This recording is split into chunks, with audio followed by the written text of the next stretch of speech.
É Hulk, é Batman, é mil e uma histórias, agora nas leituras do mês.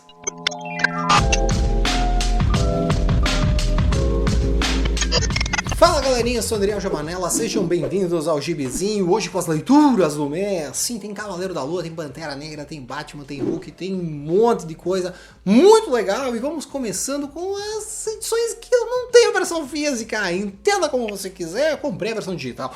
É agora começando com Cavaleiro da Lua, 26 a 30, Down South. Isso aqui saiu lá, não saiu aqui no Brasil, né? Então aqui nós trazemos a continuação, que é lá daquele comecinho, que saiu daquele encadernado, do fundo do poço, né? Então aqui é escrito pelo Mike Benson, com arte do Jeff Palo. O Jake Lockley tá no México, né? Fugindo do Norman Osborn e do Tony Stark, porque os dois resolveram ir atrás dele, porque, né, fez mil e uma bobagens, e enfim, ele fugiu pro México e lá ele foi contratado pelo pai de uma moça aí, justamente que o cara é um traficante, e a filha dele foi presa.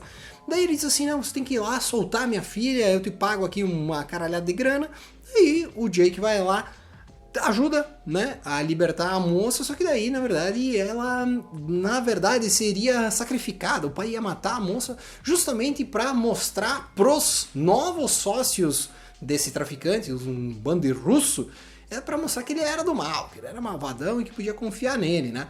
Só que aí no meio dessa história aí, o justiceiro também estava atrás dos russos, também foi atrás desse traficante mexicano. Daí deu uma briga violentíssima.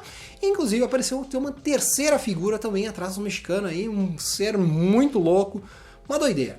Enfim, aí dá toda essa peleia braba aí no fim das contas, né? Mas o real, assim, o legal dessa história é que, ao final, um spoilerzinho, mas não vai estragar a tua experiência se você for ler isso aqui. No final, o Cavaleiro da Lua rouba um monte de dinheiro desse cara e decide usar essa grana justamente para caçar o Norman, que agora ele já acabou ali a invasão secreta, inclusive, né? E o Norman tá por cima da carne seca lá nos Estados Unidos, então o Cavaleiro da Lua vai voltar lá pra sentar-lhe o sarrafo no Norman. Olha, assim, a arte é em qualquer coisa, assim, bem passável, mas o roteiro é bem divertido, então, assim, ó, é massa velho, eu gosto quando que o Cavaleiro da Lua tinha essa pegada menos doida, é mais porradaria, e é divertido também, pra mim é bacana, assim como toda a fase aí do Mike Benson e o pessoal que tava aí antes também. Pantera Negra 7 a 9 e X-Men 175 176. Por quê? Porque aqui tem um crossover do Pantera com os X-Men, tá? Isso aqui é escrito pelo Reginald Hudlin, Trevor Hairsine, Peter Milligan, Salvador LaRocca e David Yardin.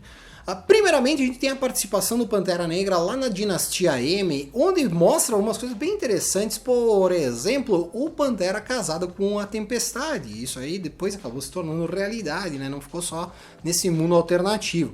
Mas o foco principal aqui dessa história é que o Pantera e a Tempestade, eles batem de frente com o Magneto, eles não querem se sujeitar às vontades do Magneto, e o Magneto manda uma galera lá pra brigar com eles e eles vencem.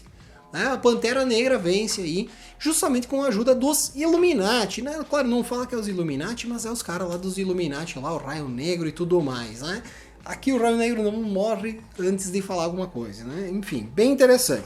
Depois nós temos então um arco chamado Reino Selvagem, que é esse crossover com os X-Men. Isso aqui tá saindo nos X-Men, uma edição só dos X-Men, acho que era X-Men Extra, não me lembro agora. Mas o que acontece é que tem ali o país vizinho de Wakanda, que é Niganda. Lá o líder era o Mbutu. E o cara acabou sendo morto, né? Enfim, não dá muitos detalhes aí, simplesmente ele morreu. E daí começa uma guerra civil justamente para ver quem toma o poder, quem vai governar o país.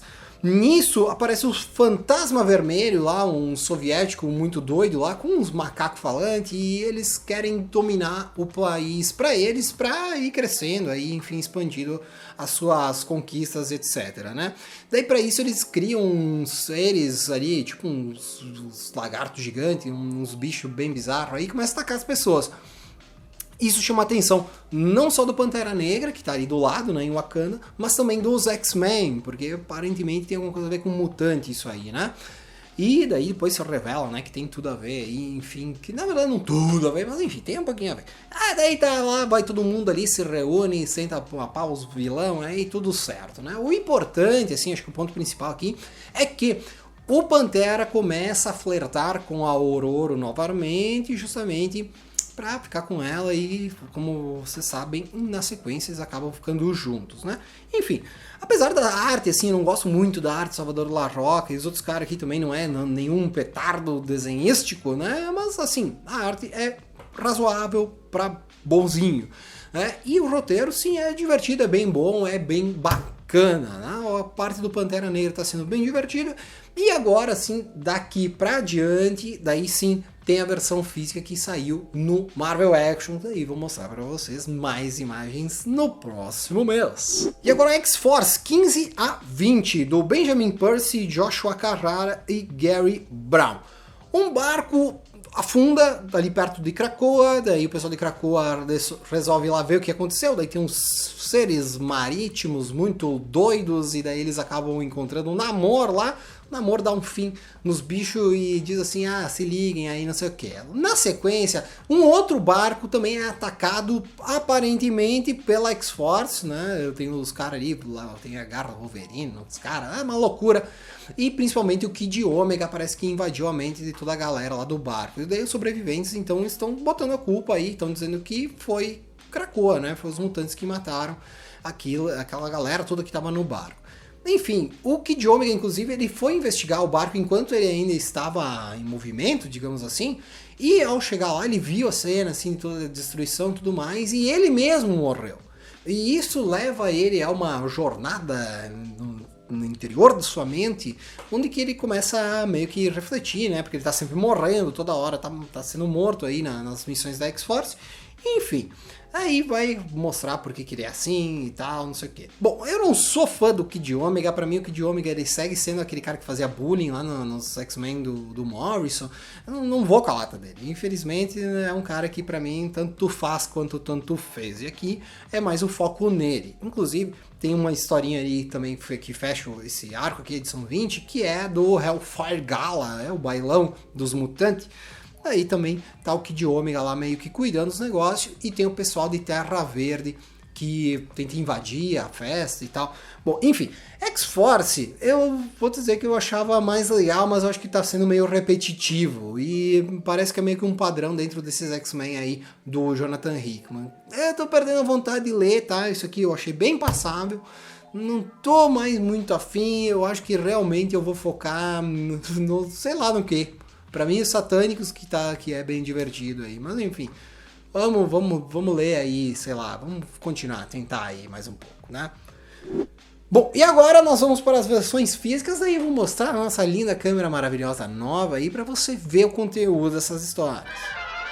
Começando aqui as edições físicas das leituras do mês com o Imortal Hulk sobre o Inferno e a Morte. É o volume 10 do Imortal Hulk. É o último arco assim do Imortal Hulk, né? Depois nós temos mais uma edição que é só para fechar aqui a fase com os especiais. O que nós temos aqui no Imortal Hulk? Bom, primeiramente vai mostrar o grupo aqui da Tropa Gama, né? Eles ali conversando sobre o que está acontecendo aí com o Hulk, né? O Hulk que retornou aí após ter sido morto pelos alienígenas aqui, né? Ele voltou à vida, confrontou eles. E quem que é esse Hulk aqui? Na verdade, esse Hulk aqui é o Joey Chirateima. Ele tá loucaço aí. E daí vai mostrar que o Henry Peter Girish, após ver que a sua tropa Gama e tropa Alpha aí, e os próprios alienígenas não deram certo, ele vai chamar os Vingadores para irem atrás do Hulk. E daí tem uma treta, claro, uma briga do Hulk contra o Thor, que é o clássico, né? Aquilo que sempre acontece. E daí nós temos todos os Vingadores indo atrás do Hulk. Bom, daí quem ajuda ele é a Arpia, que é a Betty Ross. Então dá ali um confronto entre eles. Aqui vai mostrar um pouco do ponto de vista da Jennifer Walters, né, a mulher Hulk aqui dentro dessa história, porque é o primo dela e ela tá nos Vingadores, e então vai ter toda essa briga do Hulk contra os Vingadores, E, por fim, a Jennifer Walters, ela acaba meio que salvando o dia para justamente ajudar o seu primo. E daí a Betty Ross e o Hulk acabam passando aí um tempo junto, vai mostrar um pouco da história da Betty, vai mostrar um pouco do ponto de vista da Jennifer também, vai mostrar que os Vingadores não estão entendendo o que está acontecendo, daí o Coisa explica um pouco melhor do que está acontecendo com o Hulk, né? Na verdade o Hulk, ele está confrontando o líder, mas é um confronto que não é a céu aberto, vamos dizer assim, e isso faz com que o Hulk se torne um perigo para todos ao seu redor, né? Daí nós temos uma conversa bem interessante do Joey Chirateima, né, com a sua esposa, que não é a esposa dele, né, a esposa do Banner, mas é a Betty Ross, enfim. Então, a gente parte para a edição número 49, que ela é assim, tá? Ela tem um quadro e um texto aqui do lado, tá? O que está acontecendo, na verdade, nessa história é que essa jornalista aqui, que está acompanhando aqui o Hulk, que teve esse trauma com o Hulk, ela está escrevendo aqui um artigo, uma reportagem para o jornal e está mostrando aquilo que está acontecendo enquanto isso, né? Então o Hulk, ele está ali junto com o Quarteto Fantástico descobrindo uma forma de invadir ali, enfim, entrar no inferno para poder confrontar o líder. E daí nós vamos aqui para a história final, que é a edição número 50, que tem mais páginas, mas eu não vou falar muito sobre ela aqui para não dar muito spoiler, mas cara, é o confronto final, depois de 50 edições nós temos a luta contra o líder, que é muito boa. Como vocês viram, a arte do Bennett para mim ela é muito boa. Olha só, assim, para mim tem grandes quadros, tem grandes momentos aqui, vocês podem ver. Diagramação dela, muito bem feita aqui da batalha, tudo. Eu acho que essa parte da batalha do Hulk contra os Vingadores é muito bem desenhado, principalmente. Cara, tudo muito bom. É um desbunde, o Imortal Hulk é um baita quadrinho que encerrou em altíssimo nível. Em breve, vou ler o último volume, vou trazer um especial aí com toda a saga do Imortal Hulk pra vocês. Agora indo para Batman e Filho, né? O começo da fase do Grant Morrison, não tinha lido, tava na pilha, mas vou ler aqui agora, trazer uma edição por mês aqui. Começa a fase do Morrison com o Coringa lutando contra o Batman e a polícia de Gotham ali no meio do confronto. Então o Coringa acaba sendo morto nessa luta. E então já começa em alto estilo aqui, o Gotham também dá uma fritada aí, né? Enfim, após, né, porque com isso teria terminado o crime de Gotham e o Bruce Wayne é convidado pelo Alfred, né, para o Alfred diz para ele retomar a vida civil, né, voltar às altas sociedades e tudo mais. E num desses eventos aí da alta sociedade, ele acaba encontrando a Talia al Ghul, né? Acontece assim, que na verdade ele se confronta e vê algumas coisas aí meio erradas e na verdade era por causa da Talia. O objetivo da moça justamente era chamar a atenção do Batman para entregar o filho deles pro Batman, né? O famigerado Damian Wayne. O garotinho foi criado pela Liga dos Assassinos, né? E ele é muito doido. E aqui até vocês podem ver que tem uns morcegos humanos. Esses bichos aqui era a Talia al Ghul tava fazendo esses morcegos humanos aqui para lutar contra o Batman e para chamar a atenção dele, né? Então, quando aqui chama toda a atenção, justamente vem o Damian Wayne é apresentado e a Talia larga pro Batman o piazito e diz assim, ó, segura que o filho é teu. Então, o piá de merda, ele bate no Alfred, ele bate no Tim Drake, que é o Robin da época, ele se veste de Robin e diz, agora é comigo, e só que ele é mala, né, enfim. O Batman fica puto com isso, enfim, ele tenta criar o moleque depois desses anos todos aí, e ele ainda tem que confrontar a Talia, né, em meio a criar o garoto. A Talia se explode, o moleque some junto com ele. Daí nós temos essa história aqui que é em prosa, que eu vou ser sincero, eu pulei, fala sobre palhaços e etc. aqui, meio que caguei pra isso, né, e fui aqui pra diante. quando que temos mais do Batman, do Bruce Wayne, na verdade, né, vivendo a sua vida de um bom moço aí, né, e a Gotham surge um Batman muito forte aí, tipo o Bane, e daí ele confronta, ele apanha pra cacete do cara, e o Batman ali, o Bruce Wayne, começa a sonhar com 3 Batmans aí e o próprio Damian. Aqui, como vocês podem ver aqui, tem um molequinho, que seria o Damian, e tem outros 3 Batmans. E isso, ele fica sonhando com isso, e ele vai, então, resolve ir pra luta de novo contra aquele Batman Bane, sei lá o que. E ele e o Robin Tim Drake dão um jeito, né? E aqui tem ainda o Damian surge novamente. E para fechar a história, nós temos uma história que se passa no futuro, quando o Damian se tornou o Batman. Daí vai mostrar aqui, tinha esses sonhos aqui, ó. Tinha esses outros Batmans aqui, lá, não sei o que. Ele tá confrontando os outros vilões. Cara, assim, o Grant Morrison, eu vou te dizer que eu esperava mais dele, tá? Eu achei que a fase dele era algo bem acima da média, mas esse primeiro volume aqui eu achei bem qualquer coisa. A arte do Andy Kubert eu achei mais interessante do que o roteiro do Morrison. E eu sou muito mais fã do Morrison do que do Andy Kubert, pra vocês terem uma ideia, né? Então assim, cara, não é ruim, tá? Mas eu esperava mais. É bacana, tá? Pra mim é um quadrinho bacana, Batman e Filho. Mas eu queria mais coisas, né? Eu queria um pouquinho melhor, queria que fosse um pouquinho melhor que isso, né? Enfim, vou continuar lendo aí. E essa edição aqui já vai pro sebo do Gil, que eu não vou segurar essa fase do Grant Morrison. Eu até pensei que se fosse melhor eu pudesse até segurar, mas não achei grandes coisas, não. Hellblazer, Demoníaco número 6, Demônios Pessoais, do Paul Jenkins com Sean Phillips. Bom, a primeira história mostra o Constantine tentando se reconciliar com a sua namorada Dani, e ela acabou sendo confrontada e acabou tendo uma briga com o ex dela. E então o Constantine dá um jeito, né, com um voodoo, ele procura essa senhora aqui para fazer um voodoo contra o cara. E é uma vingança bem interessante. Nosso querido Constantine aí, ele fez com que o cara tivesse um ciclo menstrual, né? Bom, depois nós temos uma história em 2 partes de um cemitério que os fantasmas começam a se revoltar ali nesse cemitério, né? Por quê? É um motivo bem idiota, né? Na verdade, o que aconteceu? Isso que a gente vai descobrir só no final, mas enfim, que até o nome da história é Contramão, então fica...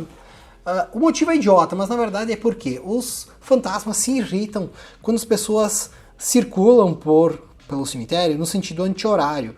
Isso revolta os espíritos, então quando que mudaram a direção dos caminhos aí do cemitério, os fantasmas ficaram de cara, não é? E começaram a atacar as pessoas aí. Bom, depois nós temos a história do nascimento da filha do amigo do Constantine, esse aqui do cabelo azul, ao mesmo tempo que mostra a morte da vizinha do Constantine, essa senhora aqui, que ali mora ali junto com eles, então é mãe desse cara.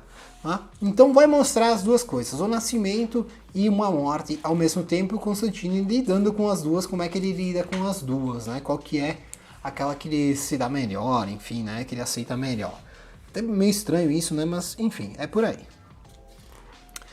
Depois, nós temos uma história que fala sobre tragédias, daí fala de naufrágios, fala sobre, principalmente assim, aviões e barcos que afundam ou caem, etc. Daí o Constantine meio que vai meio que lidar com isso, enfim, é um negócio que acontece meio em paralelo e o Constantine vai falando sobre isso. É interessante, assim, tá? É uma história interessante até. E fechando aqui, nós temos a edição 120, essa aqui, né, que marca os 10 anos do Constantine. Do Hellblazer, no caso, né, o Constantine tinha um pouquinho mais de idade, vamos dizer assim. Bom, o que nós temos aqui é uma grande homenagem, grandes referências a grandes autores do personagem. Aqui, na sombra, isso aqui é ninguém mais, ninguém menos que Alan Moore, né, que foi o cara que criou o Constantine. Aí depois vai passando, vai mostrando, é como se fosse uma história do ponto do. Como se Constantine estivesse te levando para contar a história, para te ver uma história. Então você vai seguindo ele, vai mostrando aqui as coisas que estão acontecendo, e ele tá falando contigo durante a história. Enfim, aí vai mostrar alguns autores que passaram pelo personagem. E algumas grandes fases, vamos dizer assim, alguns pontos bem importantes da trajetória do Constantine em Hellblazer. Tá? Tudo bem escrito aqui, vai passar aqui por esse negócio aqui que tem um bichinho verde aqui, né? Enfim, vai mostrar também aqui um exorcismo, mostra aqui de novo o Rei Arthur, enfim. Essa história aqui é uma homenagem ao editor Lou Stettis, que faleceu enquanto editava a história, tá? Aqui no final tem aqui a homenagem a ele, tá? Esse volume aqui, ele segue o padrão dos anteriores aqui do Paul Jenkins. Eu acho que não é uma fase tão legal assim, tá? Pra mim, essa edição aqui tem aí, sempre segue sim com a arte do Sean Phillips e o roteiro do Paul Jenkins. Eu acho que não é uma coisa assim tão legal do Constantine como as fases do Delano e do Garfienes. E esse volume aqui, apesar do volume 120, aí, da edição de 120 ser bem legal, o resto é bem passável. Então essa edição aqui fica como passável, mas vou ter que continuar lendo, né? Eu tô lendo tudo o que tem do Constantine, então vamos seguir depois disso ainda com Paul Jenkins. Reinado Sombrio, aqui é uma seleção das histórias dos Vingadores Sombrios com os Thunderbolts, meio que para fechar o arco aqui, né? Então é da 11 a 15, tá? Não é tudo, tá? Mas, enfim. O que nós temos aqui? Os Vingadores Sombrios, né? Para começar. Eles estão a um passo de sofrer aí com as loucuras do Norman. E só que assim, um político tem a sua filha sequestrada e ele pede ajuda pros Vingadores do Norman, pede diretamente pro Norman uma ajuda para descobrir o que aconteceu com a filha dele. Então, quando que eles vão ali para essa cidade chamada Dinossauro, no Colorado, eles simplesmente chegam lá na cidade e desaparecem. E daí vamos descobrir que era o Homem Nuclear. O Homem Nuclear estava morando lá. Vocês lembram quem que é um Homem Nuclear? Ele aparecia lá em Guerras Secretas, lá aquela original. E ele aqui, ele tá morando aí na cidade junto com o Beyonder, a Encantor, o Mephisto e o Zarathos. Cara, um grupinho bem específico aí, extremamente poderoso, que estão morando aí. O Homem Nuclear, ele é praticamente o Dr. Manhattan, tá? Da Marvel. E eles, então, os Vingadores acabam confrontando ele aqui. E por fim tem essa batalha do Homem Nuclear, uma batalha meio psicológica dele contra o Norman. E principalmente contra o Sentinela. Que daí surgem novos poderes do Sentinela e ele se mostra extremamente mais poderoso do que se imaginava. Cara, muito bom, muito boa história essa aqui. Depois dos Vingadores Sombrios, eu peguei aqui então um arco de histórias aqui dos Thunderbolts, né? Aqui, na verdade, eles estão meio que sem fazer nada, e daí o Sr. X decide que vai ir lá combater as Farc, né? Do nada. Daí o Norman diz assim, tá, vocês estão aí sem fazer nada, então tem uma missão pra vocês. Lutarem contra os agentes da Atlas, os agentes de Atlas, enfim, como vocês queiram chamar aí. Então, eles vão lá, se reúnem aí, vai explicar quem que é esses caras aí, vai mostrar quem que é o grupo. Daí os Thunderbolts vão lá lutar contra esses caras. Uma coisa que é bem interessante aqui, né? Eles vão lá, lutam com eles, tudo mais. É interessante que o Flagelo, então, ele fica loucaço e ele que é que dá meio que vence a luta, por assim dizer. E no fim, pra mim a parte que é mais interessante aqui ainda, é quando que daí, o nosso Flagelo aqui, que é o Bazooka, ele é botado dentro da cabeça dele, né? Que quando que ele vê, assim, na verdade ele bota assim, que é uns caras do exército estão lá mandando pra ele uma missão que é justamente matar o Norman Osborn. Quando a próxima vez que ele visse o Norman Osborn era pra ele dar um tiro na cabeça do Norman.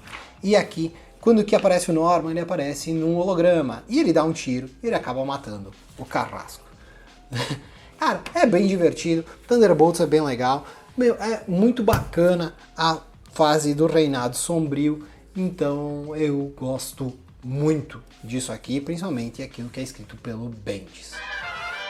E era isso por hoje, galera. Espero que vocês tenham gostado das leituras do mês. Deixe sua dica de leitura, manda o que tem que para ler aí, o que você está lendo, o que você recomenda. Tem muita recomendação aí que tá na minha lista de espera aqui. Em breve, quem sabe, vou ler, vou trazer aí para vocês. Tem quadrinho da DC, que tem muita gente pagando pau, que querem que eu leia. Será que eu vou ler DC? Será que não é que eu não leio DC, eu só prefiro a vida. Enfim, forte abraço e tchau.